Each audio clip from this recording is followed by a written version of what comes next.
കൊണ്ട് വന്നിരിക്കുന്നത് പത്രോസ് എഴുതിയ 1-ാം ലേഖനം 2-ാം അധ്യായം. ഈ പഠനം കഴിഞ്ഞതിന് ശേഷം, അതായത് ഈ ചാപ്റ്റർ ഔട്ട്ലൈൻ കഴിഞ്ഞതിന് ശേഷം നിങ്ങൾ ഒരു ചാപ്റ്റർ പറയണം. എന്നിട്ട് നമ്മൾ ആ ചാപ്റ്ററിനെ നിങ്ങളുടെ കഴിഞ്ഞ പ്രാവശ്യം ചെയ്തതുപോലെ, ഡിവോഷൻ മെത്തേഡ് ചെയ്തതുപോലെ നമ്മൾ ആ ചാപ്റ്ററിനെ ഒന്നുകൂടെ മെത്തേഡിൽ നമ്മൾ പഠിക്കും. അപ്പൊ നമുക്ക് ആ ചാപ്റ്റർ ഈസി ആയിട്ട് മനസ്സിലാക്കാനായിട്ട് സാധിക്കും. അപ്പൊ 1 പത്രോസ് 2-ാം അധ്യായമാണ് നമ്മൾ ചിന്തിക്കാൻ പോകുന്നത്.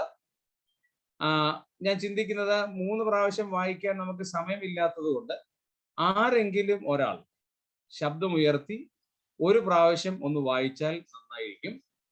ആരെങ്കിലും ഒരാൾ മലയാളത്തിലും വായിക്കണം, ഇംഗ്ലീഷിലും വായിക്കണം. അപ്പം 2 പ്രാവശ്യം വായനയാകും. അതുകൊണ്ട് ആരെങ്കിലും വായിക്കാം. മലയാളത്തിലും ഇംഗ്ലീഷിലും വായിക്കാം. മലയാളത്തിൽ ആര് വായിക്കും? ഞാൻ വായിക്കണോ? ഓക്കെ, അപ്പൊ ഞാൻ തന്നെ വായിക്കാം അല്ലേ? അപ്പൊ നിങ്ങളിൽ ഒരാൾ NASB ട്രാൻസ്ലേഷൻ ആരെങ്കിലും ഉണ്ടോ? KJV ഉണ്ടോ? ജോജി ഏതാ യൂസ് ചെയ്യുന്നത്?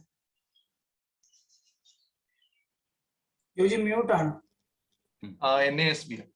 ഓക്കെ, അപ്പൊ ഞാൻ മലയാളത്തിൽ വായിക്കാം, ജോജി NASB വായിക്കാം. കുറച്ച് കാര്യങ്ങൾ മനസ്സിലാക്കും. അപ്പൊ ഞാൻ വായിക്കാൻ പോവാണ്. ആകയാൽ സകല ദുഷ്ടതയും എല്ലാ ചതിവും വ്യാജഭാവവും അസൂയയും എല്ലാ നുണയും നീക്കിക്കളഞ്ഞ് ഇപ്പോൾ ജനിച്ച ശിശുക്കളെ പോലെ രക്ഷയ്ക്കായി വളരുവാൻ വചനം എന്ന മായമില്ലാത്ത പാൽ കുടിക്കുവാൻ വാഞ്ചിക്കുന്നു.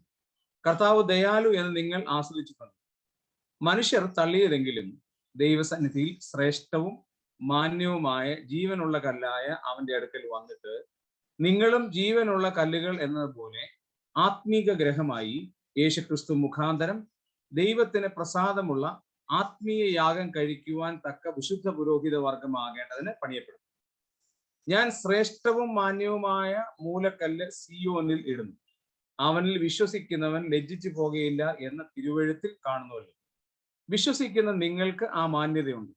വിശ്വസിക്കാത്തവർക്കോ വീട് പണിയുന്നവർ തള്ളിക്കളഞ്ഞ കല്ല് തന്നെ മൂലക്കല്ലും ഇടർച്ചക്കല്ലും തടങ്കൽ പാറയുമായി തീർന്നു. അവർ വചനം അനുസരിക്കായികയാൽ ഇടറിപ്പോകുന്നു. അതിന് അവരെ വെച്ച് പിരിക്കുന്നു. നിങ്ങളോ അന്ധകാരത്തിൽ നിന്ന് തന്റെ അത്ഭുത പ്രകാശത്തിലേക്ക് നിങ്ങളെ വിളിച്ചവന്റെ സൽഗുണങ്ങളെ ഘോഷിക്കുവാൻ തക്കവണ്ണം തിരഞ്ഞെടുക്കപ്പെട്ട ഒരു ജാതിയും രാജകീയ പുരോഹിത വർഗവും വിശുദ്ധ വംശവും സ്വന്തം ജനവുമാകുന്നു. മുമ്പേ നിങ്ങൾ ജനമല്ലാത്തവർ, ഇപ്പോഴോ ദൈവത്തിന്റെ ജനം. കരുണ ലഭിക്കാത്തവർ, ഇപ്പോഴോ കരുണ ലഭിച്ചവർ തന്നെ. പ്രിയമുള്ളവരെ, പ്രവാസികളും പരദേശികളുമായ നിങ്ങളെ ആത്മാവിനോട് പോരാടുന്ന ജഡമോഹങ്ങളെ വിട്ടകന്ന് ജാതികൾ നിങ്ങളെ ദുഷ്പ്രവർത്തിക്കാർ എന്ന് ദുഷിക്കും തോറും നിങ്ങളുടെ നല്ല പ്രവൃത്തികളെ കണ്ടറിഞ്ഞിട്ട് സന്ദർശന ദിവസത്തിൽ ദൈവത്തെ മഹത്വപ്പെടുത്തേണ്ടതിന് അവരുടെ ഇടയിൽ നിങ്ങളുടെ നടപ്പ് നന്നായിരിക്കണം എന്ന് ഞാൻ പ്രബോധിപ്പിക്കുന്നു. സകല മാനുഷ്യ നിയമത്തിനും കർത്താവിൻ നിമിത്തം കീഴടങ്ങുകയും ശ്രേഷ്ഠ അധികാരി എന്ന് വെച്ച് രാജാവിനും ദുഷ്പ്രവർത്തിക്കാരുടെ ദണ്ഡനത്തിനും സൽപ്രവർത്തിക്കാരുടെ മാനത്തിനുമായി അവനാൽ അയക്കപ്പെട്ടവർ എന്ന് വെച്ച് നാടുവാഴികൾക്കും കീഴടങ്ങുകയും നിങ്ങൾ നന്മ ചെയ്തുകൊണ്ട് ബുദ്ധിയില്ലാത്ത മനുഷ്യരുടെ ഭോഷത്വം മിണ്ടാതാക്കണം എന്നുള്ളത് ദൈവേഷ്ടമാകും. സ്വതന്ത്രരായും സ്വാതന്ത്ര്യം ദുഷ്ടതയ്ക്ക് മറയാക്കാതെ ദൈവത്തിന്റെ ദാസന്മാരായും നടക്കുക. എല്ലാവരെയും ബഹുമാനിക്കുവിൻ, സഹോദര വർഗത്തെ സ്നേഹിക്കുവിൻ, ദൈവത്തെ ഭയപ്പെടുവിൻ, രാജാവിനെ ബഹുമാനിക്കുവിൻ. വേലക്കാരെ പൂർണ്ണത ഭയത്തോടെ യജമാനന്മാർക്ക്, നല്ലവർക്കും ശാന്തന്മാർക്കും മാത്രമല്ല മൂർഖന്മാർക്കും കൂടെ കീഴടങ്ങിയിരിക്കും.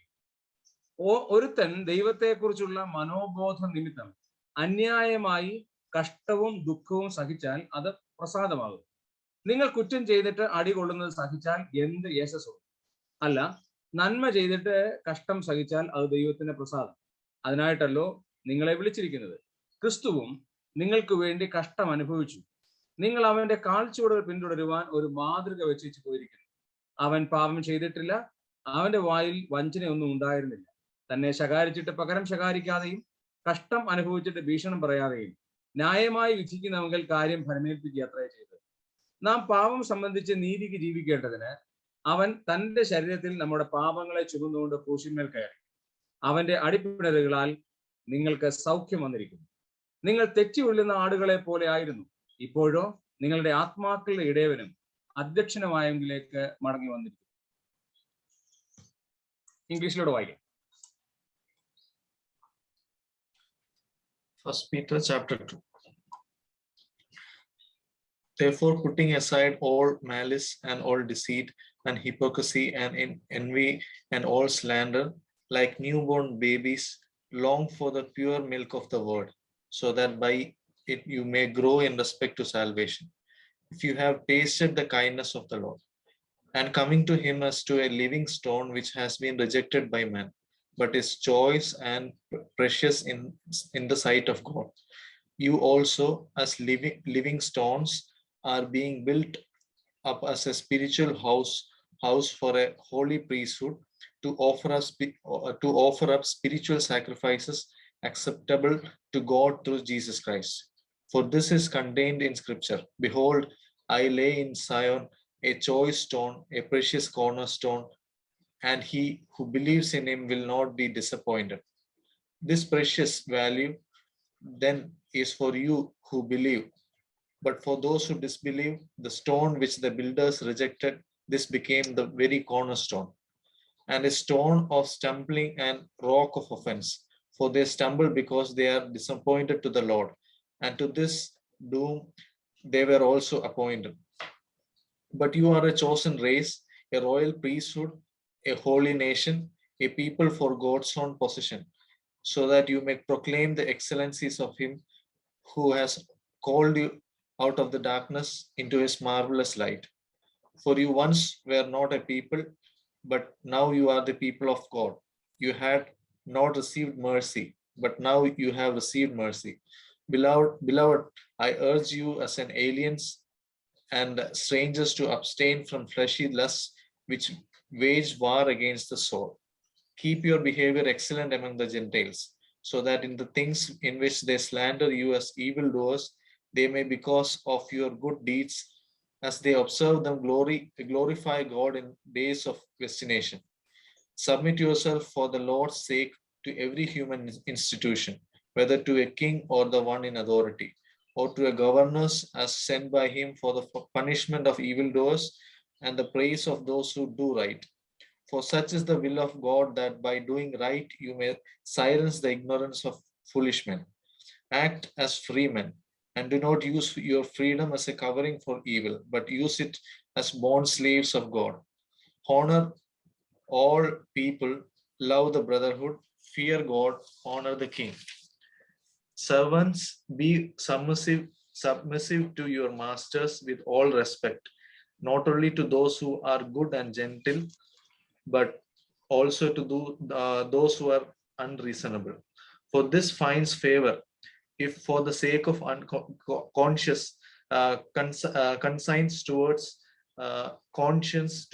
God, a person bears up under sorrows when suffering unjustly. For what credit is there if when you sin and are harshly treated, you endure it with patience? But if when you do what is right and suffer for it, you patiently endure it, this finds favor with God. For you have been called for this purpose, since Christ also suffered for you, leaving you an example for you to follow in his steps, who committed no sin, nor has any deceit found in his mouth. And while being revealed, he did not revile in return while suffering. He uttered no threat. He uttered no threats, but kept untrusting himself to him who judges righteously. And he himself bore our sins in his body on the cross, so that we might die to sin and live to righteousness. For by his wounds you were healed. For you were continually straying like sheep, but now you have returned to the shepherd and guardian of your souls. Very good, thank you. അപ്പോൾ നമ്മൾ വായിച്ചു.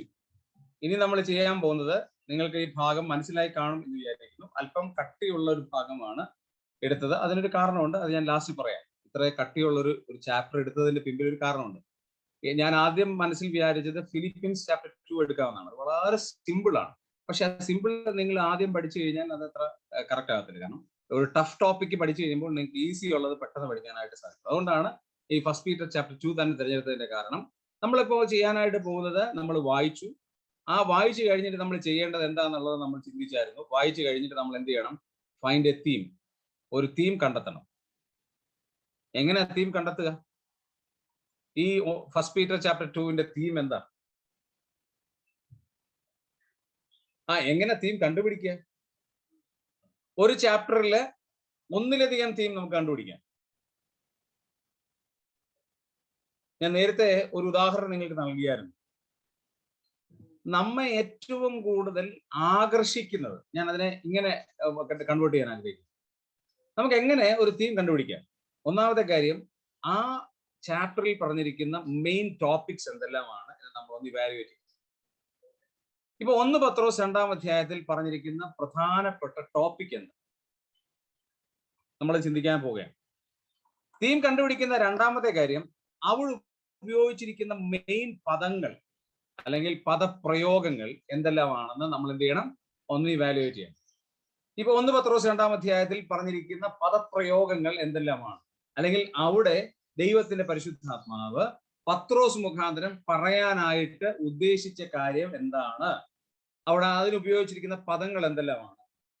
മൂന്നാമത്തെ പ്രധാനപ്പെട്ട കാര്യം, അവിടെ ഉപയോഗിച്ചിരിക്കുന്ന പ്രധാനപ്പെട്ട ആശയം എന്തെല്ലാം, അവിടെ കൊടുത്തിരിക്കുന്ന ഈ 2-ാം അധ്യായത്തിൽ കൊടുത്തിരിക്കുന്ന ആശയങ്ങൾ എന്തെല്ലാമാണ് എന്ന് നമ്മൾ എന്ത് ചെയ്യണം? ഒന്ന് ചിന്തിക്കേണ്ടത് വളരെയേറെ ആവശ്യം.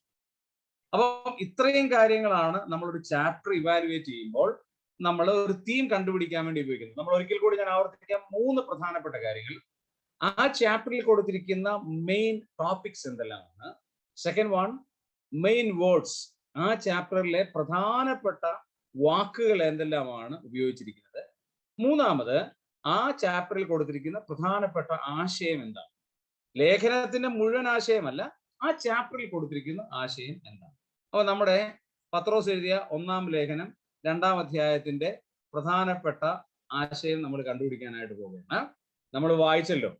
നിങ്ങളുടെ ദൃഷ്ടിയിൽ ആ ചാപ്റ്ററിലെ പ്രധാനപ്പെട്ട ആശയം എന്തായി? 1 പത്രോസ് 2-ാം അധ്യായത്തിൽ നിങ്ങളെ ഓരോരുത്തരെയും ആകർഷിച്ചിട്ടുള്ള പ്രധാനപ്പെട്ട ടോപ്പിക് എന്താണ് എന്ന് മനസ്സിലാക്കി. ഞാൻ നേരത്തെ പറഞ്ഞു, സഹോദരി ആമിക്ക് ലഭിക്കുന്ന ഒരു സെയിം തോട്ട് അല്ലായിരിക്കാം ജോജിക്ക് ലഭിക്കുന്നത്. ജോജിക്ക് ലഭിക്കുന്ന സെയിം അല്ലായിരിക്കാം റോഷന് കിട്ടുന്നത്. റോഷന് കിട്ടിയതല്ല ആനിലേക്ക് കിട്ടുന്നത്, ആനിലേക്ക് കിട്ടിയതല്ല ഏബലിന് കിട്ടുന്നത്. ഓരോരുത്തർക്ക് ഡിഫറൻറ്റ് ആണ്.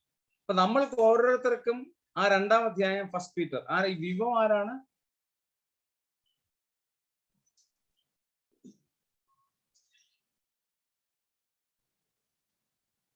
ഒരു ഗാഡ്ജറ്റ് വിവോ എന്ന് കൊടുത്തിട്ടുണ്ട്. ഓക്കെ,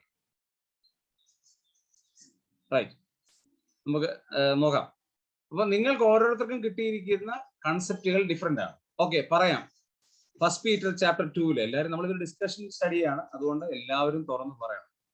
ഈ ഫസ്റ്റ് പീറ്റർ ചാപ്റ്റർ 2-ല് എന്താണ് നിങ്ങളെ ആകർഷിച്ച പ്രധാനപ്പെട്ട ഒരു പദം അല്ലെങ്കിൽ ആശയം എന്താണ്? തെറ്റായിരിക്കാം, ശരിയായിരിക്കാം, നിങ്ങളെ ആകർഷിച്ചത് അതനുസരിച്ച് നമുക്ക് പോകാൻ പറ്റത്തില്ലായിരിക്കും. സാരമില്ല, നമ്മൾ ഒരുമിച്ച് ചിന്തിക്കാൻ പോവാണ്. ഞാൻ 5 തീമാണ് ഞാൻ കണ്ടെത്തിയിരിക്കുന്നത് 2-ാം അധ്യായത്തിൽ. നമ്മളത് ചിന്തിക്കാൻ പോവാണ്. അതിനകത്ത് നിങ്ങൾ പറഞ്ഞ വാചകങ്ങൾ ഉണ്ടോ ഇല്ലയോ എന്ന് മാത്രം നമുക്ക് ടെസ്റ്റ് ചെയ്താൽ മതി. പറഞ്ഞോളൂ. നമ്മളുടെ പഴയ അവസ്ഥയും ഇപ്പോഴത്തെ അവസ്ഥയും. Very good, very good. അത് നല്ലൊരു തീമാണ്. അതായത് രക്ഷിക്കപ്പെട്ട ഒരു ദൈവ പൈതലിന്റെ പഴയ അവസ്ഥയും പുതിയ അവസ്ഥയും. Very good. അത് നമ്മളൊരു തീമായിട്ട് തന്നെ എടുത്തിട്ടുണ്ട്. നമുക്ക് നോക്കാം അടുത്തൊരു theme. Very good, very good. ഇനി അടുത്തൊരു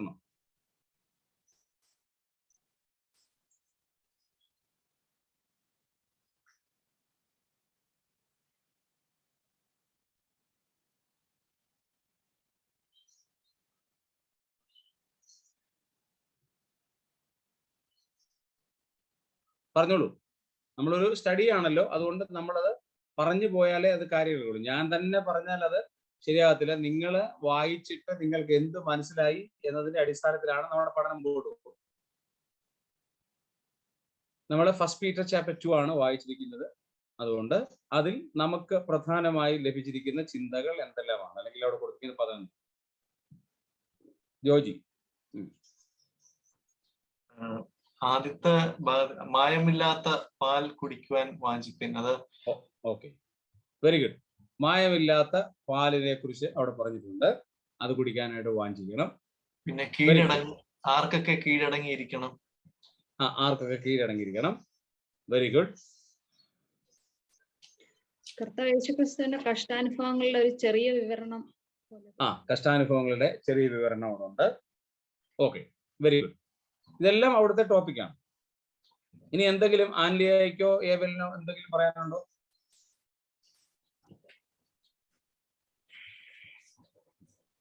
റോമി,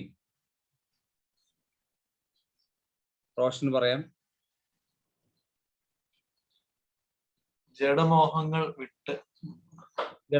വിടണം. Okay, very good. ഇതൊക്കെ എഴുതിയിട്ടോണേ, ഇതെല്ലാം എഴുതിയിട്ട് നമുക്കിതെല്ലാം ആവശ്യമാണ്. റൈറ്റ്. അപ്പൊ നമുക്ക് നോക്കാം. ഞാൻ കൊണ്ടുവന്ന തീമിലേക്ക് ഒന്ന് പോവാം. ഞാൻ കൊണ്ടുവന്ന തീമിനെ ഞാൻ 5 ആയിട്ട് ഡിവൈഡ് ചെയ്യാനായിട്ട് പോകും. ഞാൻ പറഞ്ഞതിന് മുമ്പ് 5 തീമാണ് അതിനകത്ത് ഞാൻ കണ്ടെത്തിയ തീം. അതിനകത്ത് ഒന്നാമത്തെ തീം എന്ന് പറയുന്നത് വളരെ ഇമ്പോർട്ടൻ്റ് ആയ ഒരു പദമാണ്. നമ്മളുടെ ആത്മീക അനുഗ്രഹങ്ങൾ എന്തെല്ലാമാണ് എന്ന് നമുക്ക് അതിനകത്ത് ഈസി ആയിട്ട് എന്ത് ചെയ്യാം, കണ്ടെത്താം. നമുക്ക് ആത്മീയ അനുഗ്രഹം ഉണ്ടോ? നമ്മളത് ചിന്തിക്കാൻ പോവാണ്.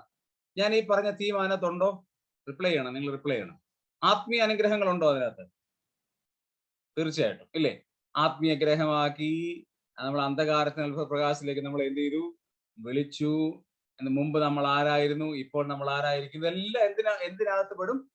ഈ ആത്മീക അനുഗ്രഹത്തിനകത്ത് അതിനകത്ത് പെടും. അപ്പം നമ്മൾ ആത്മീയ അനുഗ്രഹം മാത്രം ധ്യാനിക്കാനായിട്ട് പോവുകയാണെങ്കിൽ, ഈ ചാപ്റ്ററിൽ നിന്ന് ആത്മീയ അനുഗ്രഹം മാത്രം ചിന്തിക്കാനായിട്ട് പോവുകയാണെങ്കിൽ എന്ത് മാത്രമേ ചിന്തിക്കാവൂ? ആ ആത്മീയ അനുഗ്രഹങ്ങളെ കുറിച്ച് മാത്രമേ ചിന്തിക്കാവൂ. ചിലരുടെ പ്രസംഗം നിങ്ങൾ ശ്രദ്ധിച്ചു കാണും. ചിലരുടെ പ്രസംഗം കൊണ്ട് തുടങ്ങി കഴിഞ്ഞാൽ ഉൽപ്പത്തി മുതൽ വെളിപ്പാട് വരെ വാക്യം ഒന്ന് വായിച്ചു. 10 വിരളെ ആകപ്പാടേ ഉള്ളൂ. ആ 10 വിരലും 10 ഭാഗത്ത് വെക്കേണ്ടി വരും. കാരണം എന്നാ, ബൈബിള് വായിച്ച് ഓർമ്മ ഈ അണിവിരൽ ഇവിടെ ആണെങ്കിൽ മറ്റേ ചൂണ്ടുവിരൽ ഇപ്പുറത്തെ ആകപ്പാടെ അങ്ങ് വായിച്ച് ആകപ്പാടെ പ്രശ്നമാവും. ഓക്കെ, ചാറ്റ് ചെയ്തിട്ടുണ്ട്. Okay, right. അപ്പം ഇങ്ങനല്ല, നമ്മളൊരു അതിനകത്ത് ഒരു ചാപ്റ്ററിൽ നമ്മൾ എല്ലാ ചാപ്റ്ററിൽ പറഞ്ഞിരിക്കുന്ന മുഴുവൻ കാര്യങ്ങളും നമുക്ക് പറയാൻ പറ്റത്തില്ല. അപ്പൊ അവിടെ ആ ചാപ്റ്ററിൽ പറഞ്ഞിരിക്കുന്ന പ്രധാനപ്പെട്ട ഒരു ആശയം നമ്മൾ തന്നെ കണക്കൂട്ടും. അപ്പൊ ആത്മീക അനുഗ്രഹങ്ങൾ ഇത് നമ്മൾ ഓരോന്ന് കണ്ടുപിടിക്കാൻ പോവുകയാണ്. ഞാൻ ഈ 5 തീം പറഞ്ഞതിന് ശേഷം നമ്മൾ ഓരോന്ന് കണ്ടുപിടിക്കാൻ പോവുകയാണ്. രണ്ടാമത്തെ തീം എന്ന് പറയുന്നത് അതിനകത്ത് ഞാൻ കണ്ടുപിടിച്ചത് അവർ പ്രിവിലേജസ് ഇൻ ക്രൈസ്റ്റ്. ക്രിസ്തുവിൽ നമുക്ക് ലഭിച്ചിരിക്കുന്ന പദവികൾ ഉണ്ടോ? ഈ 2-ാം അധ്യായത്തിലുണ്ടോ? മറുപടി പറയണം. മറുപടി പറയാതെ മുമ്പോട്ട് പോകാൻ പറ്റത്തില്ല. ഇതൊരു പഠനമാണ്, ഒരു ക്ലാസ് ആണ്, നമ്മൾ ഡിസ്കഷനിലാണ്, നമ്മൾ തുറന്ന് പറഞ്ഞേ പറ്റുള്ളൂ. ഉണ്ടോ? പദവികളെന്ന് പറയുന്നത് തിരഞ്ഞെടുപ്പെന്ന് ഉദ്ദേശിക്കുന്നത് കറക്റ്റ് ആണോ? അതെല്ലാം നമ്മളതിനകത്ത് വരും. നമുക്ക് ലഭിച്ചിരിക്കുന്ന പ്രിവിലേജസ് എന്ന് പറയുമ്പോൾ പദവികൾ അതെല്ലാം നമ്മൾ വരും. അതിനകത്ത് എല്ലാ ഡീറ്റെയിൽസ് കൊടുക്കും. ഞാൻ അതിന്റെ മെയിൻ തീമാണ് കൊണ്ടുവന്നിരിക്കുന്നത്. അതായത് അതിന്റെ മെയിൻ ഒരു ആശയമാണ് കൊണ്ടുവന്നിരിക്കുന്നത്. Okay, right. മൂന്നാമത്തെ പ്രധാനപ്പെട്ട തീം അതിൽ 2-ാം അധ്യായത്തിൽ പറഞ്ഞിരിക്കുന്നത് വിശ്വാസികളുടെ ഒരു പ്രീസ്റ്റ്ഹുഡ്, എന്താണെന്ന് പറയുന്നത്? പൗരോഹിത്യം. വിശ്വാസിക്ക് പൗരോഹിത്യമുണ്ട് എന്നുള്ള കാര്യം അവിടെ നമുക്ക് തെളിയിക്കാം. അതിന് ആ തീമും അവിടെ പറഞ്ഞിട്ടുണ്ട്. 4-ാമത്തെ theme qualities of a believer. ഒരു വിശ്വാസിയുടെ ഗുണങ്ങൾ എന്തെല്ലാമാണ്? ഈ തീം അതിനകത്ത് ഉണ്ട്. ഒരു വിശ്വാസിക്ക് എന്തെല്ലാം ഗുണഗണങ്ങൾ ഉണ്ടാകണം, ആ ഗുണങ്ങൾ എങ്ങനെയുള്ളതായിരിക്കണം, ഈ തീമും അതിനകത്തുണ്ട്. 5-ാമത്തെ theme our model of Christ. ക്രിസ്തുവാണ് നമ്മുടെ മാതൃക. ഈ 5 തീമാണ് ഈ 2-ാം അധ്യായത്തിൽ നിന്ന് ഞാൻ കണ്ടെത്തിയ തീം. നമ്മൾ ഒരു മെസ്സേജ് പ്രിപ്പയർ ചെയ്യുവാണ്. നമ്മൾ ഒരിടത്തൊരു 10 മിനിറ്റത്തെ മെസ്സേജ് പ്രിപ്പയർ ചെയ്യണം. ഒരു സഹോദരിമാരുടെ ഇടയിൽ മെസ്സേജ് പ്രിപ്പയർ ചെയ്യണം, സഹോദരന്മാരുടെ മെസ്സേജ് പ്രിപ്പയർ ചെയ്യണം, ഒരു യൂത്തിന്റെ ഇടയിൽ മെസ്സേജ് പ്രിപ്പയർ ചെയ്യണം. ഇപ്പൊ ഈ 2-ാം അധ്യായത്തിലെ തീം നമ്മൾ കണ്ടെത്തി. ഈ കണ്ടത് ഇപ്പോൾ നമ്മൾ പ്രാർത്ഥിക്കുക, കർത്താവെ ആ യൂത്തിനോട് എനിക്ക് സംസാരിക്കാനായിട്ട് ഏറ്റവും ബെസ്റ്റ് ഏതായിരിക്കും ഈ 2-ാം അധ്യായത്തിൽ. അപ്പൊ അതിനകത്ത് നമ്മൾ എന്ത് ചെയ്യണം? പ്രിപ്പയർ ചെയ്യാൻ പോവുകയാണ്. അതിനകത്ത് ഒരു പക്ഷെ നമുക്ക് പറയാം സ്പിരിച്വൽ ബ്ലെസ്സിങ് പറയാം. ഈ 5 കാര്യം കൂടെ നമ്മൾ എന്ത് ചെയ്യരുത്? പറയരുത്. ഈ 5 കാര്യം കൂടെ എന്ത് ചെയ്യരുത്? പറയരുത്. ഒരു അച്ഛൻ ഒരു ദിവസം പ്രസംഗിച്ചപ്പം 1.25 മണിക്കൂർ നിന്ന് പ്രസംഗിച്ചു. കേട്ടിരുന്ന വിശ്വാസികൾ മുഴുവൻ ബോറായി. ഉടനെ പുതിയതായിട്ട് വന്ന സ്ഥലം മാറി വന്ന അച്ഛനാണ്. ഉടനെ അവിടെയുള്ള സാധാരണ ഒരു വിശ്വാസി ചെന്ന് അച്ഛനോട് പറഞ്ഞു, അച്ഛാ 100 ആടിനുള്ള തീറ്റയെല്ലാം കൂടെ ഒരു കുഞ്ഞാടിന്റെ മുകളിൽ ഇട്ട് കഴിഞ്ഞാൽ എങ്ങനെ ഈ കുഞ്ഞാട് തിന്നും? അതുകൊണ്ട് ഓരോ കാര്യം പറഞ്ഞാൽ പോരെ എന്ന് പറഞ്ഞു. നമ്മളെ ആളുകളെ കുറ്റം പറയണ്ട, പക്ഷെ അറിയാൻ വയ്യാത്തതുകൊണ്ടാണ്. നമ്മൾ ചെയ്യുമ്പോൾ നമ്മൾ പറയുന്ന സന്ദേശത്തിന്റെ ഒരു തോട്ട് ആരാധനാത്മകമായ ചിന്ത പറയുകയാണെങ്കിലും നമ്മൾ അതിനകത്തുനിന്ന് ആ 136 സങ്കീർത്തനം വായിച്ചാൽ അതിനകത്തുള്ളത് മുഴുവൻ പറയാതെ അതിനകത്തുള്ള ഒറ്റ വാചകം, അതാണ് എന്നെ സ്ട്രൈക്ക് ചെയ്തെന്ന് പറഞ്ഞ് ആ ഒരു വാചകത്തെ അങ്ങോട്ട് ഇലാബറേറ്റ് ചെയ്താൽ കേൾക്കുന്നവർക്കും വളരെ സുഖമായിരിക്കും, പറയുന്ന നമുക്കും വളരെ സുഖമായിരിക്കും. ഞങ്ങളുടെ ഈ കർണാടകത്തിൽ ഒരു ശൈലിയുണ്ട്, കന്നഡ ശൈലി. കന്നഡക്കാർക്ക് എന്തെങ്കിലും ഒരു കറിയും ഒരു തോരനും മതി, അല്ലെങ്കിൽ ഒരു അച്ചാറും മതി. ഒറ്റ കറിയാണ്. സാമ്പാറാണെ സാമ്പാർ, അച്ചാർ. ചിക്കൻ കറിയാണെ ചിക്കൻ കറി, അച്ചാർ. ഒറ്റ കറി, അതിൻ്റെ കൂടെ ഒരു ഉപ്പിനക്കായി ഉണ്ടാവും. അതുണ്ടെങ്കിൽ ലാവിഷ. കേരളത്തിലാണേലോ അല്ലെ മലയാളികളാണേലോ 16 കറി ഉണ്ടാക്കിയാലും എന്തോ പറയും, ഭാര്യമാര് പറയും ഇത്രേ ഉള്ളൂ, ഒന്നുമില്ല. 16 ഇരിപ്പുണ്ട്, എന്നിട്ട് നമ്മൾ പറയും കാരണം ഇത്രേ ഉണ്ടാക്കിയുള്ളൂ. അതിലെന്താ കാര്യം? നമ്മൾ ഒരു കറിയേ ഉള്ളെങ്കിലും ആ ഒരു കറി ഏറ്റവും ബെസ്റ്റ് ആണെങ്കിൽ അതല്ലേ ഏറ്റവും നല്ല? നിങ്ങൾക്ക് എങ്ങനെ? എന്റെ കാര്യമാണ് പറഞ്ഞത്. ഒരു കറിയേ ഉള്ളെങ്കിലും എന്റെ ക്യാരക്ടർ അങ്ങനെ, ഒറ്റ കറിയേ ഉണ്ടാവുമോ അത് മതി, പക്ഷെ അത് ഏറ്റവും ബെസ്റ്റ് ആയിരിക്കും. നല്ലൊരു രുചിക്ക് ഉണ്ടാകണം. ഒരു ചമ്മന്തി മാത്രമേ ഉള്ളൂ, ഐ ആം ഹാപ്പി, പക്ഷെ അത് നല്ലോണം ഉണ്ടാക്കണം. ഏത് കാര്യമാണെങ്കിലും നമ്മൾ ഏറ്റവും ബെസ്റ്റ് ആയിട്ട് നമ്മൾ അവതരിപ്പിക്കും. അപ്പൊ നമ്മൾ ഈ ഒരു അധ്യായത്തിൽ നമ്മൾ എന്ത്, ഈ 5 തീമിനകത്ത് ഇതല്ലാതെ വേറെ എന്തെങ്കിലും തീം കണ്ടെത്തിയോ നിങ്ങൾ? ഈ 2-ാം അധ്യായത്തിൽ ഉണ്ട് കേട്ടോ. ഈ 5 എണ്ണം ഞാൻ പ്രധാനമായിട്ട് കണ്ടെത്തിയെന്ന് മാത്രമേ ഉള്ളൂ. ഈ 2-ാം അധ്യായത്തിൽ ഒരുപാട് പ്രത്യേകമായ കാര്യങ്ങളുണ്ട്. പ്രത്യേകിച്ച് ചില ആളുകളോടുള്ള കൽപ്പന, കമാൻഡ്മെന്റ്സ് ടു അതർ പീപ്പിൾ. ആരൊക്കെയാ? വേലക്കാരോടുണ്ട്, യജമാനന്മാരോടുണ്ട്, മക്കളോടുണ്ട്, ഇവരോടെല്ലാം അങ്ങനത്തെ കൽപ്പനകളുണ്ട്. അത് വേണമെങ്കിൽ നമുക്ക് കൊണ്ടുവരാം. പക്ഷെ ഈ ഒരു 5 പ്രധാനപ്പെട്ട തീം ഞാൻ കൊണ്ടുവന്നു എന്ന് മാത്രമേ ഉള്ളൂ. ഓക്കെ, അപ്പൊ നമുക്ക് ഇനി ഓരോന്ന് ഇവാലുവേറ്റ് ചെയ്യാൻ പോവാണ്. ഒന്നാമത്തെ കാര്യം, ആത്മീക അനുഗ്രഹങ്ങൾ എന്തെല്ലാമാണ്? ഈ 2-ാമത്തെ അധ്യായത്തിൽ നമുക്ക് ലഭിച്ചിട്ടുള്ള ആത്മീക അനുഗ്രഹങ്ങൾ എന്തെല്ലാമാണ് എന്ന് നമ്മളൊന്ന് ഇവാലുവേറ്റ് ചെയ്യാൻ പോവാണ്. ഒന്ന് നോക്കിക്കേ. നിങ്ങൾ 2 പ്രാവശ്യം വായിച്ചു, ഒരു പ്രാവശ്യം മലയാളത്തിൽ വായിച്ചു, ഒരു പ്രാവശ്യം ഇംഗ്ലീഷിൽ വായിച്ചു. നമുക്ക് ലഭിച്ചിരിക്കുന്ന ആത്മീയ അനുഗ്രഹങ്ങൾ എന്തെല്ലാമാണ് എന്ന് വേഗത്തിൽ ഒന്ന് പരിശോധിക്കാം. ഇനിയും ഒരു തീമൂടെ ഞാൻ കൊണ്ടുവരാം. ഒരു തീമൂടെ വേണമെങ്കിൽ ഒരു തീമൂടെ കൊണ്ടുവരാം. ഇപ്പൊ 2-ാം അധ്യായം ആദ്യം വായിക്കുന്നത് എന്താണ്? നമ്മൾ വിട്ടുകളയേണ്ട കുറെ കാര്യങ്ങളാണ്, അല്ലേ? നമ്മൾ എന്ത് ചെയ്യണം? വിട്ടുകളയണം. എന്താ വിട്ടുകളയണ്ടേ? അവിടെ ഒരു 5 കൂട്ടം കാര്യങ്ങൾ പറയുന്നുണ്ട് നമ്മൾ വിട്ടുകളയേണ്ടത്. ആ 5 കൂട്ടം കാര്യങ്ങൾ മാത്രമല്ല, വേറെ ധാരാളം കാര്യങ്ങൾ നമ്മൾ വിട്ടുകളയേണ്ടതായിട്ട് പറഞ്ഞിട്ടുണ്ട്. 2-ാം അധ്യായത്തിലുണ്ട്. അത് വേണമെങ്കിൽ ഒരു തീമായിട്ട് നിങ്ങൾ കൊണ്ടുവരാനായിട്ട് സാധിക്കും. ഓക്കെ, അപ്പൊ നമ്മുടെ വിഷയത്തിലേക്ക് വരാം. ഒന്നാമത്തെ കാര്യം, നമുക്ക് ലഭിച്ചിരിക്കുന്ന ആത്മീകമായിരിക്കുന്ന അനുഗ്രഹങ്ങൾ, സ്പിരിച്വൽ ബ്ലെസ്സിങ്സ് എന്തെല്ലാമാണ് നമുക്ക് ലഭിച്ചിരിക്കുന്ന ആത്മീയ അനുഗ്രഹങ്ങൾ? ഒന്ന് അക്കമിട്ട് പറയാമോ? നമ്പർ 1,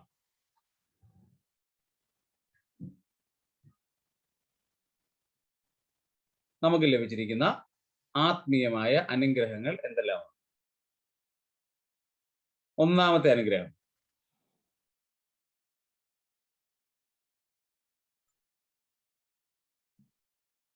വായിച്ചു. നിങ്ങൾ തീം പറഞ്ഞു തന്നിട്ടും നിങ്ങൾ പറയുന്നില്ല. ഒന്ന് പറഞ്ഞു. ഇവിടെ തെറ്റെന്നുള്ള കാര്യമില്ല.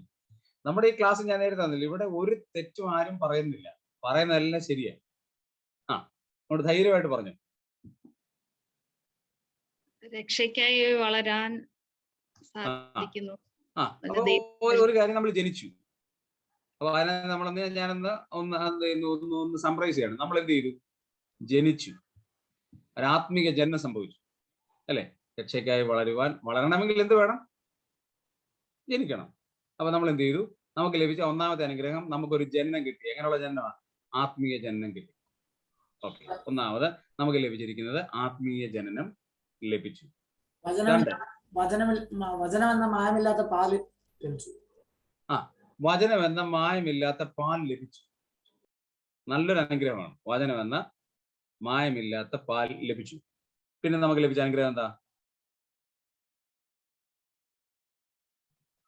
നമ്മുടെ രണ്ടാം വാക്യത്തിലുണ്ട് ജനിച്ചു. ഇപ്പോൾ ജനിച്ച ശിശുക്കൾ. ഇപ്പൊ ജനിച്ചു എന്ന് അവിടെ തന്നെ ഉണ്ട്. നമ്മൾ ജനനം കിട്ടി, വചനം എന്ന മായമില്ലാത്ത പാല് കിട്ടി. പിന്നെ നമുക്ക് ലഭിച്ച അനുഗ്രഹം എന്തൊക്കെയാ? ആത്മീയ അനുഗ്രഹങ്ങൾ. ദൈവത്തിന്റെ പ്രസാദം. ദൈവത്തിന്റെ പ്രസാദം. എത്രാം വാക്യം? 5-ാം വാക്യം. 5-ാം വാക്യം. ഓക്കെ. ദൈവത്തിന് പ്രസാദമുള്ള ആത്മീയയാഗം കഴിക്കാൻ തക്കവണ്ണം വിശുദ്ധ പുരോഹിത വർഗം. അതൊന്ന് സംറൈസ് ചെയ്ത് നമുക്ക് എങ്ങനെ പറയാൻ പറ്റും? വിശുദ്ധ പുരോഹിത വർഗമായി മാറി. വിശുദ്ധ പുരോഹിത വർഗമായി. അപ്പൊ നമുക്ക് ലഭിച്ച മൂന്നാമത്തെ അനുഗ്രഹം, നമ്മൾ ആരായി? വിശുദ്ധ പുരോഹിത വർഗമായി. അപ്പൊ അത് നല്ലൊരു കാര്യമാണ്. നമ്മള് വിശുദ്ധ പുരോഹിത വർഗമായി. 4-ാമത്തെ അനുഗ്രഹം, ഞാനിത് കുറിക്കുന്നില്ല, നിങ്ങൾ കുറിച്ചിട്ടോണം, നിങ്ങൾ എഴുതി വെച്ചോണം. കാരണം നിങ്ങളുടെ ജീവിതത്തിൽ ഇത് പ്രയോജനപ്പെടുന്ന കാര്യങ്ങളാണ്.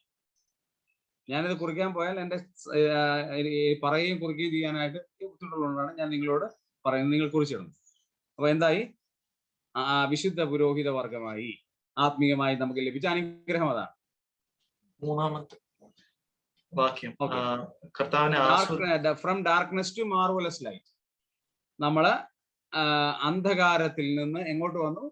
അത്ഭുത പ്രകാശത്തിലേക്ക് വന്നു. Very good. കർത്താവിനെ ആസ്വദിക്കുവാൻ. Very good. കർത്താവിനെ ആസ്വദിക്കാനുള്ള ഒരു പദവി കിട്ടി, ആസ്വദിക്കാനുള്ള ഒരു അവസരം കിട്ടി. കർത്താവ് ദയാലു നിങ്ങൾ ആസ്വദിച്ചിട്ടുണ്ട്. അപ്പൊ നമ്മൾ ഇതെല്ലാം എഴുതിക്കൊണ്ടിരിക്കുകയാണ്. പിന്നെ 7-ാം വാക്യം, വിശ്വസിക്കുന്ന നമുക്ക് എന്തുണ്ട്? ഒരു മാന്യത ലഭിച്ചു. നമുക്ക് എന്ത് കിട്ടി? നമുക്ക് ഇപ്പോൾ ഉള്ള മാന്യതയെല്ലാം എന്തിന്റെ അടിസ്ഥാനത്തിൽ കിട്ടിയതാ? ദൈവത്തെ വിശ്വസിച്ചതിന്റെ ഫലമായിട്ട് ലഭിച്ച മാന്യതകളെല്ലാം ഉള്ളൂ നമുക്ക്. ദൈവം നമ്മെ സ്നേഹിച്ചില്ലായിരുന്നു, നമ്മെ സ്നേഹിക്കാൻ ആരെങ്കിലും കാണുമായിരുന്നു?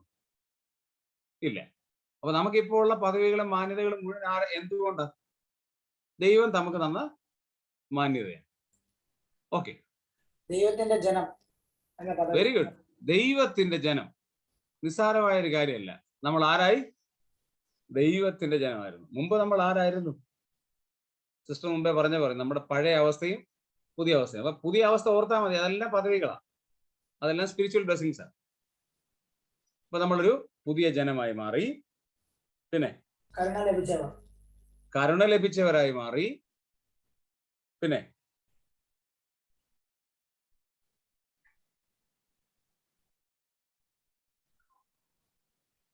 പിന്നാരായി?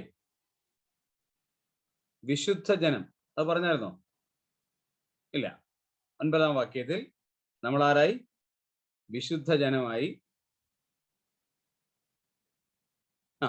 അപ്പൊ നമുക്ക് എത്ര അനുഗ്രഹങ്ങൾ കിട്ടി? എത്ര ആത്മീയ അനുഗ്രഹങ്ങൾ? നമ്മൾ ടോട്ടൽ എന്ന് പറഞ്ഞു നോക്കി, എത്ര എണ്ണം ഉണ്ട്? എല്ലാം പറയണ്ട, എണ്ണം മാത്രം പറഞ്ഞാൽ എത്ര എണ്ണമായി? 9 അല്ലേ? 9 എണ്ണം. അപ്പൊ നമുക്ക് ഒരെണ്ണം കൂടെ കൂട്ടാം. ഒരെണ്ണം കൂടെ നമുക്ക് കൂട്ടാം, കാരണം 10 ആക്കാം. ഇനി നിങ്ങൾ നോക്കിയേ, വേറെ വല്ല അനുഗ്രഹം ഉണ്ടോ നോക്കിയേ. ജീവനുള്ള കല്ലായ അവന്റെ അടുക്കൽ വന്നിട്ട് ദൈവത്തിന്റെ നിങ്ങൾ ജീവനുള്ള കല്ലുകൾ. നമ്മൾ ആരായി? ജീവനുള്ള കല്ലുകളായി മാറി അല്ലെ? അത് എഴുതാം, ജീവനുള്ള കല്ലുകളായി മാറി. അതൊരു ആത്മീയ അനുഗ്രഹമാണ്. കല്ലുകൾക്ക് ജീവനുണ്ടോ? അപ്പോഴാണ് അതിനാണ് നമ്മൾ വിശദീകരണം കൊടുക്കുന്നത്. അപ്പോഴാണ് ഇതൊരു മെസ്സേജ് ആയി മാറുന്നത്. ആത്മാക്കളുടെയും അധ്യക്ഷനായെങ്കിലേക്ക് നമ്മൾ മടങ്ങി വന്നു. നമുക്ക് എഴുതാം, ഇതെല്ലാം എഴുതാം. 10 സമ്മറൈസ് ചെയ്യേണ്ട. ഇനി ധാരാളം അനുഗ്രഹങ്ങൾ, ആത്മീയ അനുഗ്രഹങ്ങൾ നമുക്ക് ഈ അധ്യായത്തിൽ കണ്ടെത്താം. ആത്മാക്കളുടെയും അധ്യക്ഷനുമായെങ്കിലേക്ക് നമ്മൾ മടങ്ങി വന്നിരിക്കുന്നു. നമുക്കൊരു മാതൃക ലഭിച്ചിരിക്കുന്നു. ആത്മീയ ഗ്രഹമായി മാറിയിരിക്കുന്നു. ഏവൽ എഴുതിയിരിക്കുന്നത് ആത്മീയ ഗ്രഹമായി മാറിയിരിക്കുന്നു. ചാറ്റ് ബോക്സിൽ വന്നു. അപ്പൊ ആത്മീയ ഗ്രഹം, ഇതെല്ലാം നമുക്ക് ലഭിച്ചിരിക്കുന്ന അനുഗ്രഹങ്ങളാണ്. ഈ ആൻലിയയും ഏവലും ഞങ്ങളുടെ ചർച്ചിൽ തന്നെ ഉള്ള കുഞ്ഞുങ്ങളാണ്. അപ്പം ഈ ആത്മീയ ഗ്രഹമായി മാറി.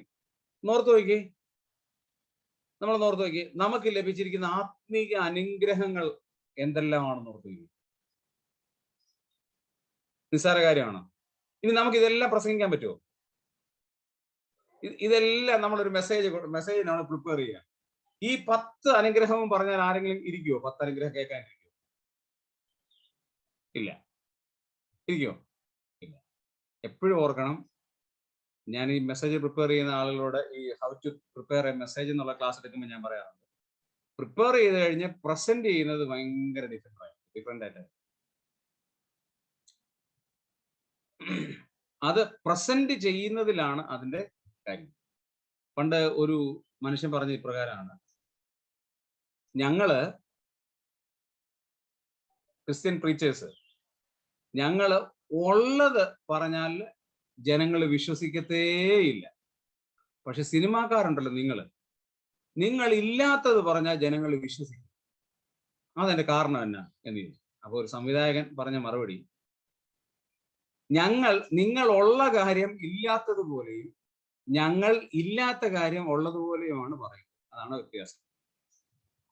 മനസ്സിലായോ? അവർ ഇല്ലാത്ത കാര്യം ഉള്ളതുപോലെയും നമ്മൾ ഉള്ള കാര്യം ഇല്ലാത്തതുപോലെയാണ് പറയുന്നത്. അതാണ് വ്യത്യാസം. നമ്മുടെ പ്രസന്റേഷൻ രീതിയാണ് ഡിഫറെന്റ്. 5 രൂപയ്ക്ക് നമ്മുടെ തട്ടുകടയിൽ ചായ കിട്ടും. അതൊരു ന്യായമായ ഹോട്ടലിൽ ചെന്ന് കഴിഞ്ഞാൽ അവനൊരു നല്ല കോട്ടും സൂട്ടും ഒക്കെ ഇട്ടാൽ 10 രൂപയ്ക്ക് കിട്ടും. ഇന്ത്യൻ കോഫി ഹൗസിൽ ഒരു തൊപ്പിയൊക്കെ വെച്ച് കഴിഞ്ഞാൽ അതിന് 15 രൂപയ്ക്ക്. ഒരു 3 സ്റ്റാറോ 5 സ്റ്റാറോ 7 സ്റ്റാറോ ഹോട്ടലിൽ ചെന്ന് കഴിഞ്ഞാൽ അതൊരു 100 ഒക്കെ. ഞങ്ങളുടെ കോഫി ഡേയിൽ ചെന്ന് കഴിഞ്ഞാൽ അതിന് 300 രൂപയാവും. ഞങ്ങളുടെ കർണാടകത്തിന്റെ സ്വന്തം കോഫി ഡേയിൽ ഒരു കോഫി കുടിക്കാൻ ചെന്നെങ്കിൽ അത് 300 രൂപയാവും. എന്നാ കാരണം? സെയിം കോഫിയാണ്. നമ്മുടെ വീട്ടിലുണ്ടാക്കുന്ന കോഫി വ്യത്യാസങ്ങളൊന്നുമില്ല. പക്ഷെ അത് കൊണ്ടുതരുന്ന രീതിയും, അതിനൊരു ഒരു വിരിയൊക്കെ വിരിച്ച് അത് നമ്മളെ മാന്യമായിട്ട് സ്വീകരിച്ച് അത് AC-ക്കകത്തൊക്കെ ആക്കി നമ്മൾ വളരെ പാട്ടൊക്കെ ഇട്ട് തരുമ്പോൾ അതിന്റെ കാശോടെ നമ്മുടെ അറേഞ്ച് ചെയ്യുന്നത്രേ ഉള്ളൂ. സെയിം സാധനമാണ്. അപ്പൊ ഹൗ ടു പ്രസന്റ് എന്നുള്ളത് വളരെ ഇമ്പോർട്ടൻ്റ്. ഏതൊരു ടോപ്പിക്കും അത് പ്രസന്റ് ചെയ്യുന്ന രീതി, അത് വളരെ പ്രാധാന്യമുള്ള ഒരു കാര്യം. നമ്മുടെ 1 മണിക്കൂർ പോയി. അപ്പൊ ഇതാണ് പ്രസന്റേഷൻ. ചിലരുടെ ക്ലാസ് കേട്ട് കഴിഞ്ഞാൽ അയ്യോ നിർത്തിയാ മതിയായിരുന്നു, ഈ പുള്ളി ഒന്ന് സ്റ്റോപ്പ് ചെയ്തായിരുന്നു, ഞങ്ങൾക്ക് ഒന്ന് രക്ഷപ്പെടാൻ പറ്റും. ചിലരുടെ ക്ലാസ് കേട്ട് നമ്മൾ പറയും അയ്യോ സമയം പോയോ, തീർന്നു 1 മണിക്കൂർ. അവിടെയാണ് ഡിഫറെന്റ്. അതെന്താ അറിയാം? പ്രസന്റേഷന്റെ സ്റ്റൈൽ ഡിഫറെന്റ് ആണ്. അപ്പൊ നമ്മൾ ഏതൊരു കാര്യവും നമ്മൾ കേൾക്കുമ്പോൾ അത് പ്രസന്റ് ചെയ്യുന്ന രീതി വളരെ ഡിഫറെന്റ്. ഞാനത് പറഞ്ഞുതരാം കേട്ടോ. നമ്മൾ ഈ പ്രസന്റേഷൻ രീതി ഞാൻ ലാസ്റ്റിൽ ഈ 10 ലെസണും പഠിപ്പിച്ചു കഴിഞ്ഞ് ഹൗ ടു പ്രസന്റ് എന്നുള്ള കാര്യം ഈസി ആയിട്ട് പറഞ്ഞുതരാം. അതിനൊരു 10 മെത്തേഡ്സ് ഉണ്ട്. ആ മെത്തേഡ്സ് നമ്മൾ പഠിക്കണം. ലോസ് ഓഫ് പ്രസന്റേഷൻ എന്നാണ് അതിന് പറയുന്നത്. പ്രസന്റേഷന്റെ 10 നിയമങ്ങൾ. അത് നമുക്ക് വിശദമായിട്ട് പഠിക്കാം. ഓക്കെ, നമ്മുടെ വിഷയത്തിലേക്ക് വരാം. ഇനി നമുക്ക് ആകെപ്പാടെ 15 മിനിറ്റേ ഉള്ളൂ. ആ 15 മിനിറ്റിനുള്ളിൽ നമ്മൾ ഈ 10 പോയിന്റിനെ ഒന്ന് സോർട്ട് ഔട്ട് ചെയ്യാൻ. നമ്മൾ ഈ 10 പോയിന്റ് 10, 11, 12 പോയിന്റിനെ നമ്മൾ ഒരു 4 or 5 പോയിന്റ് ആയിട്ട് സമ്മറൈസ് ചെയ്യണം. അതൊരു ഹോംവർക്ക് ആയിട്ടിരുന്നോട്ടെ, അല്ലെങ്കിൽ നമ്മളിപ്പോ സമയം പോകും. അതൊരു ഹോംവർക്ക് ആയിട്ടിരിക്കട്ടെ, അത് നല്ലേ. നിങ്ങളൊരു ഹോംവർക്ക് ചെയ്യുക. ഈ 15 പോയിന്റിന്, അല്ലെങ്കിൽ നിങ്ങൾക്ക് ലഭിച്ച 12 പോയിന്റ്, നിങ്ങൾ എഴുതിയ 12 പോയിന്റ് അടുത്ത ആഴ്ച സമ്മറൈസ് ചെയ്തുകൊണ്ട് എന്ത് ചെയ്യണം? ഒന്ന് വരണം. അതൊരു ഹോംവർക്ക് ആയിട്ട്. അപ്പൊ രണ്ടാമത്തെ അനുഗ്രഹത്തിലേക്ക് നമുക്ക് പോകാം. ഈ 15 മിനിറ്റ് നമുക്ക് രണ്ടാമത്തെ അനുഗ്രഹത്തിലേക്ക് പോകാം. രണ്ടാമത്തെ നമ്മൾ ചിന്തിക്കാൻ പോകുന്ന ധ്യാനം, ഈ 2ാം അധ്യായത്തിലെ തീം ഇതാണ്: അവർ പ്രിവിലേജസ് ഇൻ ക്രൈസ്റ്റ്. ക്രിസ്തുവിൽ നമുക്കുള്ള പദവികൾ. ഒരു പക്ഷേ ആത്മീയ അനുഗ്രഹത്തിലെ കാര്യങ്ങളും ഇതിനകത്ത് വരും. നമ്മൾ മുമ്പേ കണ്ടെത്തിയ ആത്മീയ അനുഗ്രഹങ്ങളുണ്ടല്ലോ, ആ കാര്യങ്ങളും ഈ നമ്മുടെ പ്രിവിലേജിനകത്ത് വരാൻ സാധ്യതയുണ്ട്. കാരണം ഇന്റർചേഞ്ചബിൾ ആണ്. അങ്ങോട്ടും ഇങ്ങോട്ടും ഒക്കെ കയറി കിടക്കുകയാണ്. ഈ ടോപ്പിക്സ് അങ്ങോട്ടും ഇങ്ങോട്ടും ഇന്റർചേഞ്ച് ആയിട്ട് കിടക്കുകയാണ്. അപ്പൊ അങ്ങോട്ടും ഇങ്ങോട്ടും മാറാൻ സാധ്യതയുണ്ട്. അപ്പൊ നമുക്ക് ലഭിച്ചിരിക്കുന്ന പദവി എന്തെല്ലാമാണെന്ന് നോക്കി. നമുക്ക് ലഭിച്ചിരിക്കുന്ന പദവി, നമ്മളിപ്പോ ആരായി?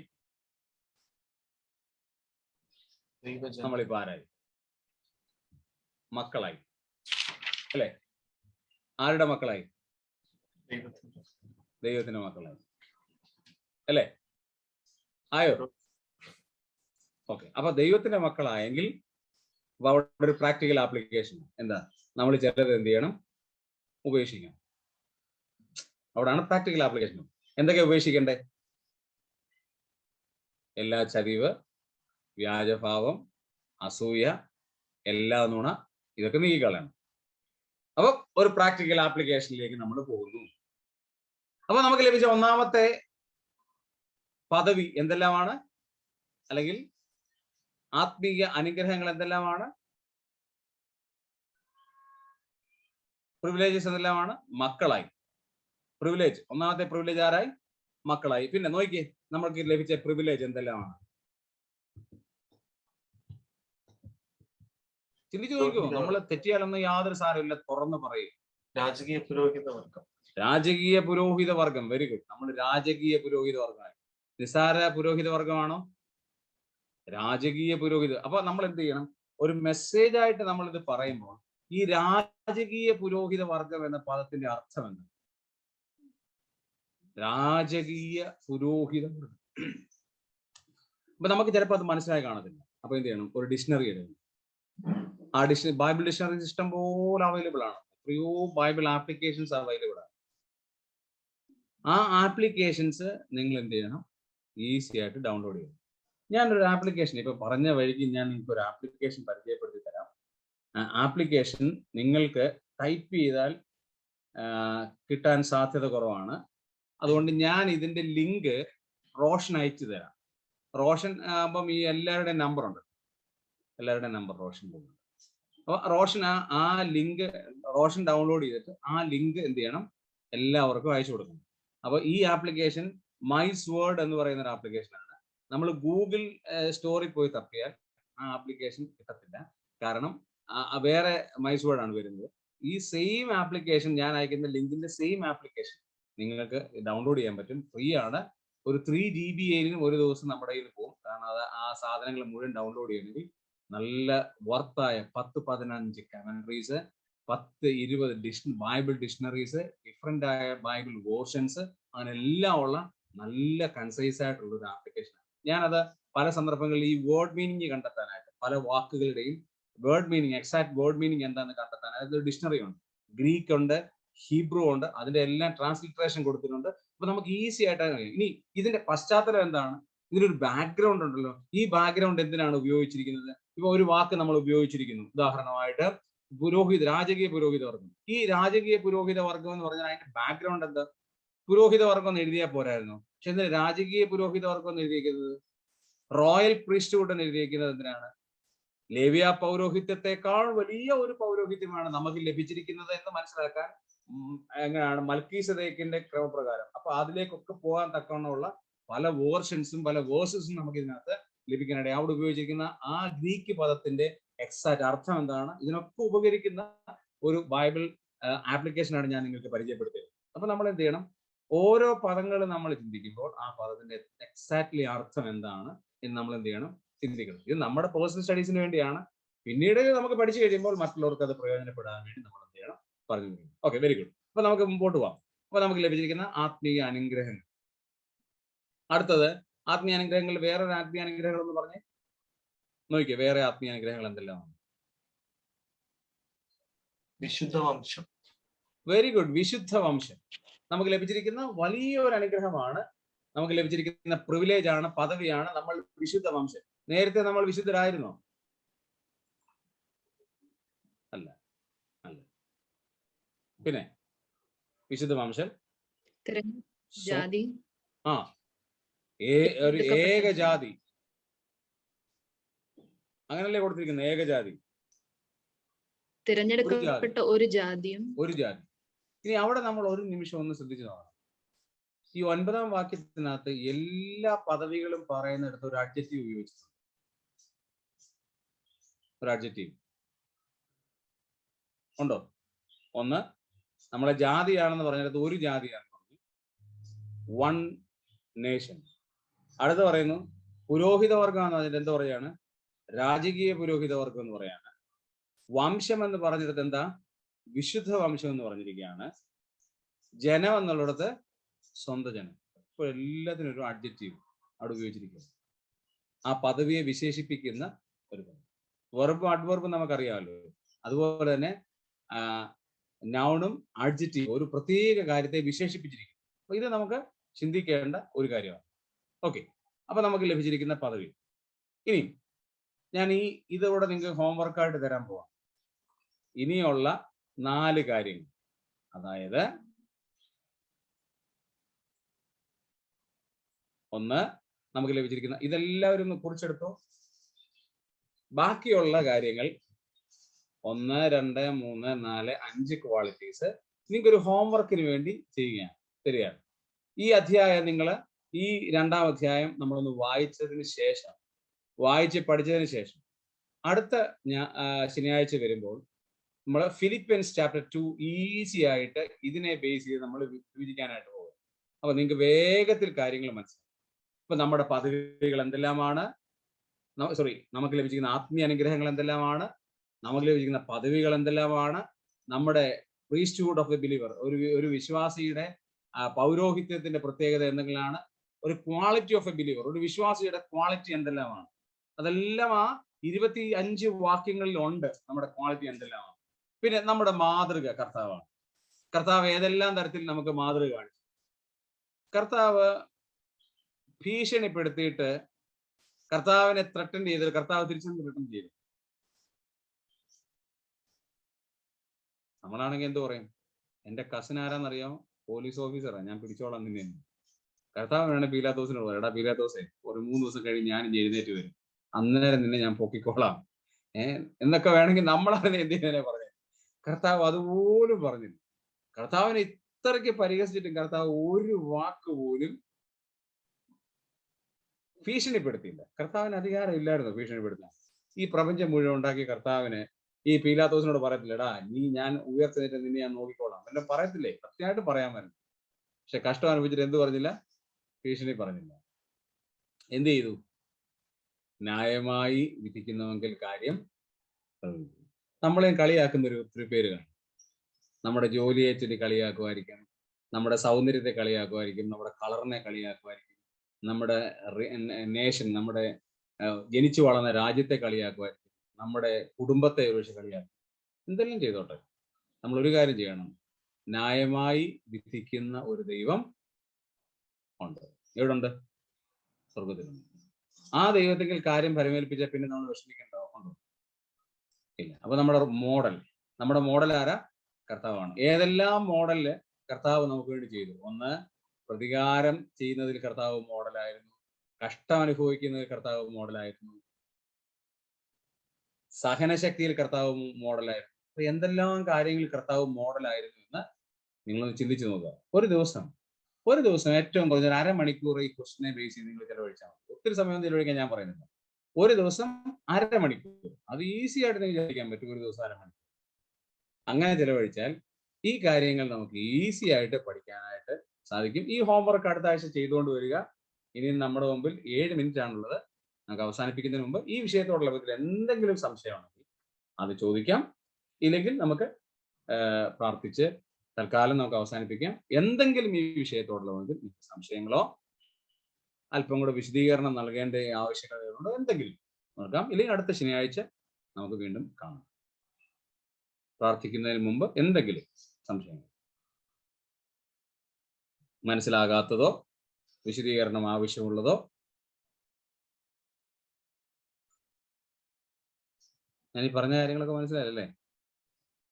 മനസ്സിലായി. ഓക്കെ, അത്രയും മതി. എനിക്ക് അത്രയും കിട്ടിയാൽ മതി. അപ്പോൾ നമുക്കിങ്ങനെ പഠിച്ച് ഈ കാര്യങ്ങളൊക്കെ പ്രാക്ടിക്കൽ ഇതിലേക്ക് കൊണ്ടുവന്നില്ലെങ്കിൽ ഒരു പ്രയോജനമില്ല. നമുക്ക് എപ്പോഴും ഒരു ബുക്ക് വേണം, ഒരു ക്വയറ്റ് ടൈം ബുക്ക്. എൻ്റെ ഒരു ക്വയറ്റ് ടൈം ബുക്കാണ് ഇത്. അതിനകത്ത് ഡേറ്റ് മേളിൽ എഴുതിയിട്ട് ഞാൻ ചെയ്യുന്നത് ഇന്നത്തെയാണ്. ഡേറ്റ് ഇട്ടിട്ട് എഴുതിയിട്ടുണ്ട്. അതെന്താണ്? അതിനകത്ത് MD എന്ന് കാണും, അല്ലെങ്കിൽ ED എന്ന് കാണും. MD ED എന്ന് പറഞ്ഞാൽ ഇന്ന് 4/12 കാണാം. ഡേറ്റ് കാണാം അല്ലല്ലേ നിങ്ങൾക്ക്? നിങ്ങൾ ഇതുപോലെ തന്നെ ഡേറ്റ് ഇടണം. ഞാൻ പറയുന്നത് എന്തിനാണെന്നറിയാം? പറയുന്നത് നിങ്ങൾക്ക് മനസ്സിലാകാൻ വേണ്ടി. ഏറ്റവും ടോപ്പില് 4/12 ED എന്ന് ഇട്ടിരിക്കുന്നത് ഈവനിങ് ഡിവോഷൻ. ചിലപ്പോൾ എനിക്ക് വൈകിട്ടായിരിക്കും ഡിവോഷൻ ചെയ്യാൻ പറ്റുന്നത്. ഈവനിങ് ഡിവോഷൻസ്, അല്ലെ MD ആണെങ്കിൽ മോർണിംഗ് ഡിവോഷൻ. അപ്പൊ എനിക്ക് ഫയൽ എടുത്ത് നോക്കുമ്പോൾ, ഡയറി എടുത്ത് നോക്കുമ്പോൾ, ഓ ഇനി ഞാൻ MD ആയി, മോർണിംഗ് ഡിവോഷൻ. അല്ലെങ്കിൽ ഇത് MD ആണോ എന്ന് ചോദിച്ചിട്ടൊക്കെ ഉണ്ട്. അതിന്റെ അർത്ഥം ഇത് ബുക്കൊക്കെ നോക്കിയിട്ട് മനസ്സിലാകുന്നുണ്ട്.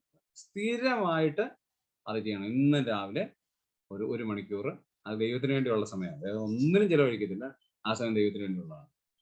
നമ്മളൊക്കെ അങ്ങനെ ചെയ്യണം. അതൊരു അരമണിക്കൂർ ദൈവത്തിന് വേണ്ടി സ്ട്രിക്റ്റ് ആയിട്ടിരുന്ന് ചെയ്യണം. ഇപ്പൊ സഹോദരിമാരെ അടുക്കള പണിയോ കുഞ്ഞുങ്ങളെയൊക്കെ നോക്കിയിട്ട് രാവിലെ ഒന്നും നടക്കത്തില്ല. നിങ്ങൾക്ക് ഫ്രീ എപ്പോഴാണോ, 3 to 4 ആണോ, അല്ലെങ്കിൽ ഈവനിങ് ടൈം ആണോ, എപ്പോഴാണെങ്കിലും ഒരു ½ an hour ഇതിനു വേണ്ടി ചിലവഴിക്കണം. റൈറ്റ്, വേറെ ഒന്നുമില്ല എന്ന് വിചാരിക്കുന്നു. ക്ലാസ് നിങ്ങൾക്ക് പ്രയോജനപ്പെട്ടു എങ്കിൽ പ്രാർത്ഥിക്കുക, റിപ്ലൈ ചെയ്യുക, ഈ എക്സസൈസ് ചെയ്യുക. ദൈവം നമ്മളെ അനുഗ്രഹിക്കട്ടെ.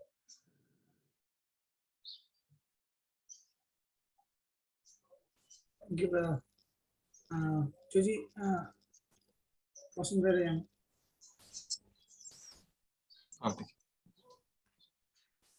സ്നേഹം നിറഞ്ഞ സ്വർഗപിതാവേ, ഈ നല്ല സമയത്തിനായി സ്തോത്രം ചെയ്യുന്ന കർത്താവേ, ഞങ്ങൾക്ക് ഒരു പ്രാവശ്യവും കൂടെ അങ്ങയുടെ സന്നിധിയിലായിരിക്കുവാനും വചനത്തിൽ നിന്ന് പഠിക്കുവാനും അങ്ങ് സഹായിച്ചു. അതോർത്ത് സ്തോത്രം ചെയ്യുന്നു. റിജിയങ്കളിലും ഞങ്ങൾക്ക് പഠിപ്പിക്കുവാനും ഞങ്ങൾക്ക് നല്ല രീതിയിൽ മനസ്സിലാക്കി തരുവാനും അങ്ങളെ സഹായിച്ചു. അതോർത്ത് സ്തോത്രം ചെയ്യുന്ന കർത്താവേ, ഞങ്ങൾക്ക് ബൈബിൾ എങ്ങനെ ഏത് രീതിയിൽ പഠിക്കണം, അതിന്റെ ചാപ്റ്റർ വൈസ് ഡിവോഷണൽ സ്റ്റഡി എങ്ങനെ ചെയ്യണമെന്നുള്ള കാര്യങ്ങളൊക്കെ ഞങ്ങൾക്ക് ഇന്ന് പഠിക്കുവാനും 1 പത്രോസ് 2-ാമത്തെ അധ്യായത്തിൽ നിന്നൊക്കെ ഞങ്ങൾക്ക് ചിന്തിക്കുവാനിടയായി. അതിൽ നിന്നും ഞങ്ങൾക്ക് ലഭിച്ചിരിക്കുന്ന ആ സ്പിരിച്വൽ ബ്ലെസ്സിങ്ങും ഞങ്ങളുടെ ആ പദവികളും ഒക്കെ ഞങ്ങൾക്ക് ഒരു പ്രാവശ്യം കൂടെ ഓർക്കുവാൻ അങ്ങ് സഹായിച്ചു. അതോർത്ത്